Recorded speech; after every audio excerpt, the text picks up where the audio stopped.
दोस्तों, मैं आपसे पूछता हूँ कि मेरे एक हाथ में पत्थर है और एक हाथ में पानी है।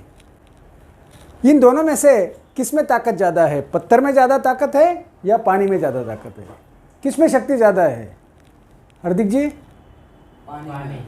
पानी में ज़्यादा ताकत है। मुझे पता है आप में से 90% लोग पानी ही बोलेंगे कि पानी में ज़्यादा ताकत है। जो 90% लोग बोल रहे हैं पानी में ज़्यादा ताकत है, उनको मैं बोलता हूँ आप इधर आगे आ जाओ। अभी मैं एक काम करता हूँ, मैं ये पत्थर को 15 kg का कर देता हूँ और ये पानी 15 लीटर ले लेता हूँ और दोनों को 1 by 1 आपके बॉडी पे फेंकता हूँ। क्या होगा? क्या इफेक्ट आएगा? देखो, अभी आप हंसने लग गए। मुझे पता है कि अभी आपका आंसर चेंज हो जाएगा। अभी आप बोलने लग जाएंगे कि पत्थर में ज़्यादा ताकत है। लेकिन दोस्तों, ऐसा नहीं है। रियलिटी कुछ अलग ही है। ये 15 लीटर पानी ये 15 kg के पत्थर पे मैं एक साथ में डाल देता हूँ तो उसका वो पत्थर पे कोई असर नहीं होगा, कोई इफेक्ट नहीं होगा। लेकिन दोस्तों, यही पत्थर पे यही पानी की बूंद की टप टप टप टप टप टप एक ही धार बार बार लगातार काफ़ी दिनों तक, दिनों दिन तक एक ही जगह पे गिरती रहेगी, गिरती रहेगी, गिरती रहेगी, तो क्या होगा? वो पत्थर पहले जैसा नहीं रहेगा। वो पत्थर में एक तो छेद गिरेगा, एक तो काना पड़ेगा, या तो वो ब्रेक हो जाएगा, लेकिन पहले जैसा नहीं रहेगा। तो दोस्तों, पावर किस में है? ना तो पावर पत्थर में है, ना तो पावर पानी में है, ना तो पावर कंकर में है, ना तो पावर मिट्टी में है। पावर है दोस्तों कंसिस्टेंसी में। कंसिस्टेंसी ये 1500 साल पुराना लैटिन वर्ड है और वो 2 वर्ड से बना है। कॉन्सिस्टेर, कॉन मीन्स स्थायी, स्थिरता, और सिस्टेर मीन्स वारंवारता, निरंतरता, सातत्यता, बार बार।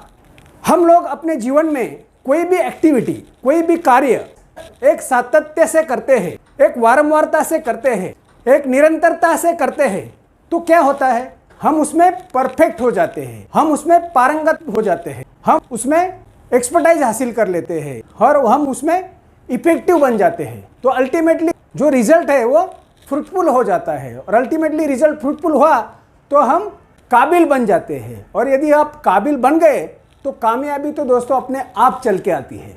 दुनिया में बहुत सारे ऐसे लोग हैं जो अपने जीवन में बहुत सारी गलतियां करते हैं और वो गलतियों को करेक्शन करने की कंसिस्टेंसी रखते हैं और वो गलतियों को करेक्शन करते करते ही परफेक्ट हो जाते हैं। आप लोग कई सर्विस की इंटरव्यू के लिए जाते हैं तो आपसे क्या पूछा जाता है? आपसे वही पूछा जाता है कि व्हाट इज़ योर एक्सपीरियंस। पहले तो यही पूछते हैं कि व्हाट इज़ योर एक्सपीरियंस। पूछते हैं क्या नहीं पूछते हैं? तो आप कौन सी जगह पे कितने कंसिस्टेंट रहे हैं वही देखा जाता है। उसके बाद में नक्की किया जाता है कि आपकी लायबिलिटी क्या है। कुछ जगह पे तो बगैर एक्सपीरियंस लेते भी नहीं हैं, तो वो कहाँ से आता है? तो दोस्तों, ये कंसिस्टेंसी।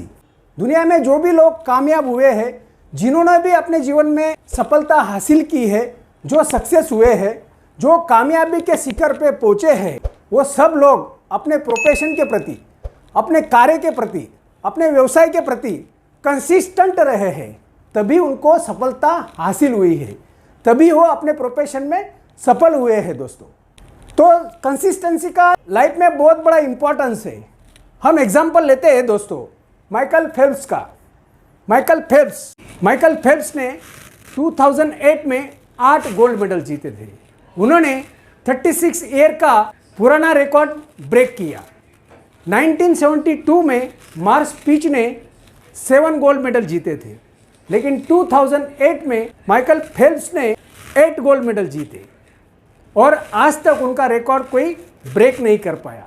2008 में बीजिंग में ओलंपिक्स खेले जाने थे और अक्टूबर 2007 में माइकल फेल्प्स का एक्सीडेंट हुआ और उसमें उनके राइट हैंड के रिस्ट में फ्रैक्चर हुआ और ऑर्थोपेडिक डॉक्टर ने बोला कि अभी आप पानी में नहीं जा सकते, आप पानी में नहीं तैर सकते। लेकिन दोस्तों, माइकल फेल्प्स ने अपने लाइफ के जब वो 7 साल के थे तब से उन्होंने पानी में तैरने का प्रैक्टिस चालू कर दिया था और वो 2008 के ओलंपिक के लिए पिछले 10 साल से पानी में तैरने की प्रैक्टिस कर रहे थे और चुनिंदा कुछ दिन बाकी थे, तब उनका हाथ फ्रैक्चर हो गया। उन्होंने भी सपना देखा था चैंपियन बनने का, उन्होंने भी सपना देखा था गोल्ड मेडल जीतने का, उन्होंने भी सपना देखा था वर्ल्ड रिकॉर्ड ब्रेक करने का। दोस्तों, सपना वो नहीं होता है जो नींद में देखा जाता है, सपना वो होता है जो नींद ही नहीं आने देता है। उन्होंने 10 साल से रोज के 8 घंटे की प्रैक्टिस की थी और पिछले 4 साल से वो रोज का 9 घंटे का प्रैक्टिस कर रहे थे और उनका हाथ फ्रैक्चर हो गया। वो अपने सपने को टूटता हुआ नहीं देख पा रहे थे, तो उन्होंने वो ऑर्थोपेडिक डॉक्टर को बोला कि डॉक्टर साहब, ठीक है, मैं हाथ से नहीं पैर से तैरूंगा। और दोस्तों, उन्होंने अपने पैर से प्रैक्टिस जारी रखा। उनको ऑर्थोपेडिक डॉक्टर ने बोला कि आप अभी हाथ से नहीं तैर सकते और आप हाथ से तैरेंगे भी तो आपका हाथ उतना काम नहीं करेगा जितना पहले करता था, और यदि आप उस पर ज़्यादा प्रेशर डालेंगे तो वापस उसमें कॉम्प्लिकेशंस आएंगे। इसीलिए ऑर्थोपेडिक डॉक्टर ने उनको स्ट्रिक्टली मना कर दिया कि अभी आप पानी में नहीं जा सकते। लेकिन दोस्तों, उन्होंने भी सपना देखा था चैंपियन बनने का, उन्होंने भी सपना देखा था गोल्ड मेडल जीतने का, उन्होंने भी सपना देखा था वर्ल्ड रिकॉर्ड ब्रेक करने का। तो सपने वो नहीं होते हैं जो नींद में देखे जाते हैं, सपने वो होते हैं जो नींद ही नहीं आने देते हैं। अपना जो 10 साल से सपना लिया था, वो अपना सपना टूटता हुआ नहीं देख पा रहे थे। और दोस्तों, उन्होंने डॉक्टर साहब को बोला कि ठीक है डॉक्टर साहब, मैं हाथ से नहीं पैर से तैरूंगा। और दोस्तों, उन्होंने वहाँ से अपना प्रैक्टिस जारी रखा। उन्होंने पैर से प्रैक्टिस करना चालू कर दिया और पैर इतने मजबूत बना दिए कि 2008 में उन्होंने 8 गोल्ड मेडल जीते और वर्ल्ड का 36 ईयर का रिकॉर्ड ब्रेक किया, जो 1972 में मार्स पीच ने एक ही इवेंट में 7 गोल्ड मेडल जीते थे। और अभी 2008 में माइकल फेल्प्स ने टोटल 8 गोल्ड मेडल जीते सिंगल इवेंट में। उन्होंने 7 गोल्ड मेडल जीते, उसमें कोई कंट्रोवर्सी नहीं थी। 8वां गोल्ड मेडल भी उन्होंने जीता, लेकिन 8वां गोल्ड मेडल ऐसा था जो एक रेस थी 100 मीटर बटरफ्लाई स्ट्रोक की, उसमें एक कंट्रोवर्सी हुई। और वो कंट्रोवर्सी ये हुई, माइकल फेल्प्स के साथ जो सेकंड विनर थे वो 1 सेकंड का 100वां हिस्सा माइकल फेल्प्स से पीछे थे। दोस्तों, 1 सेकंड का 100वां हिस्सा, लेकिन सभी कैमरे में वो सेम ही दिख रहे थे, पैरेलली दिख रहे थे।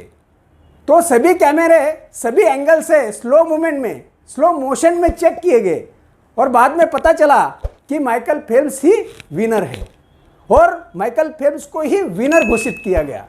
तब वो टाइम पे माइकल फेल्प्स के इंटरव्यू लेने के लिए सब मीडिया वाले, सब न्यूज़ रिपोर्टर वहाँ पे बैठे थे और वो आपस में डिस्कस कर रहे थे कि माइकल फेल्प्स का आज का दिन अच्छा है, माइकल फेल्प्स लकी है, माइकल फेल्प्स को किस्मत ने जिता दिया। ये सब सुन के माइकल फेल्प्स को बहुत अजीब सा लगा। फिर वो बोले, सर ज़रा इधर आ जाइए और मुझे बताइए।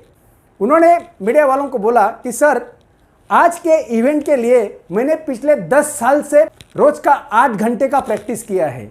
मैं जब 7 साल का था तब से मैं पानी में हूँ और लास्ट 4 साल से मैं रोज का 9 घंटा इंक्लूडिंग संडे, रोज का 9 घंटा इंटू 4 साल तो टोटल दोस्तों होता है 12,000 आवर्स। इतने घंटे में पानी में तैरा हूँ, इतने घंटे का मैंने प्रैक्टिस किया है, तो कहाँ मुझे किस्मत ने जिता दिया, प्लीज़ ज़रा मुझे बता दीजिए।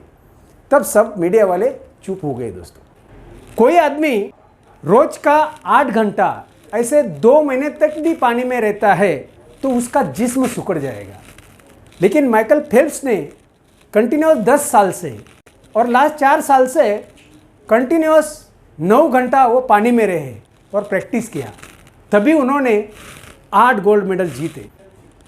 देखो दोस्तों, उनके लाइफ में भी एक चैलेंज आया, एक स्ट्रगल आया। जब वो 10 साल से प्रैक्टिस करते आ रहे थे और खाली 6 महीना उनका ओलंपिक के लिए बाकी था और उनका हाथ फ्रैक्चर हो गया, तब डॉक्टर ने उनको स्ट्रिक्टली मना किया कि आप पानी में नहीं जा सकते। अभी उनके पास 2 ऑप्शन था, या तो घर पे बैठने का या तो प्रैक्टिस करने का। उन्होंने डॉक्टर को बोला कि ठीक है डॉक्टर साहब, मैं हाथ से नहीं पैर से तैरूंगा। और उन्होंने प्रैक्टिस जारी रखा और पाँव इतने मजबूत बना दिए कि वो आठ गोल्ड मेडल 2008 में जीते। तो दोस्तों, जितने भी लोग दुनिया में सफल हुए हैं, जिनकी बुकों में फोटो छपी है और यहाँ पे सभी जो फोटो टंगी है, वो सभी कामयाब लोगों का हम लोग यदि जीवन चरित्र पढ़ते हैं, यदि हम लोग उनका बायोग्राफी देखते हैं, उनका लाइफ हिस्ट्री देखते हैं, तो उनमें एक चीज कॉमन पाई गई है कि उनके सबके लाइफ में चैलेंजेस आए थे, उनके सबके लाइफ में स्ट्रगल आया था। स्ट्रगल के एक पीक पॉइंट पे एक यू टर्न आया था। स्ट्रगल के एक पीक पॉइंट पे एक यू टर्न आया था। वो यू टर्न में जो नहीं मुड़े बल्कि आगे बढ़े, वही लोग जीवन में सक्सेस हुए हैं, वही लोगों ने जीवन में कामयाबी हासिल की है। तो दोस्तों, जो चीज़ आपको चैलेंज करती है वही चीज़ आपको चेंज करती है। इनके भी जीवन में चैलेंज आया और उन्होंने वो चैलेंज को एक्सेप्ट किया, उसको फेस किया और अपना लाइफ चेंज किया। दोस्तों, तो यही है पावर ऑफ कंसिस्टेंसी।